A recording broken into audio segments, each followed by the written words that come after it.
ডেলিভারিতে প্রোডাক্টটা পারচেস করতে পারবেন। আর A56-এর যে ফিচারগুলো আছে সবগুলো ফিচারই আমরা সবাই জানি, তবে স্পেশাল যে ফিচারটা এখানে যে স্কোয়ার শেপ যা আসছে লাইক S25 আলট্রার মতো দেখতে অনেকটা।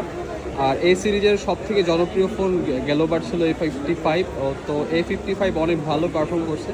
তো যদিও এখানে স্ন্যাপড্রাগনের প্রসেসর নেই, যদি স্ন্যাপড্রাগনের প্রসেসর থাকতো ফোনটা আরও বেশি পারফর্ম হতো, তবে বিল্ড কোয়ালিটি অনেক ভালো। এই বাজেটে অন্য ব্র্যান্ডের যে এতগুলো স্মার্টফোন আছে সেগুলোর মধ্যে এই ফোনের কম্পেয়ারলি বাজেট সেগমেন্টের ফোন যথেষ্ট ভালো।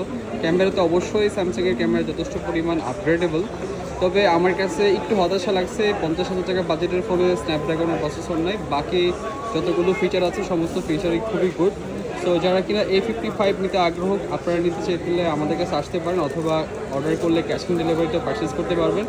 আপনারা চাইলে 12 মাসের ইএমআইতেও কিনতে পারবেন। ঢাকা এবং ঢাকার বাইরে যে কোনো প্রান্তে সম্পূর্ণ ক্যাশ অন ডেলিভারিতে নিতে পারবেন, কোনো ধরনের 1 টাকা অগ্রিম লাগবে না। ইভেন আপনার পুরনো ফোনকে চাইলে এক্সচেঞ্জ করতে পারবেন। তো যারা কিনা নতুন ফোন নিতে আগ্রহ, আমাদের সাথে যোগাযোগ করতে পারেন। আর ট্রাই করেন আমাদের চ্যানেলটা সাবস্ক্রাইব করে রাখতে। নিত্য নতুন স্মার্টফোনের আপডেট প্রাইস জানতে পারবেন আমাদের চ্যানেলটিতে। তো সবাইকে অনেক অনেক ধন্যবাদ, সবাই অনেক ভালো থাকেন। খোদা হাফেজ।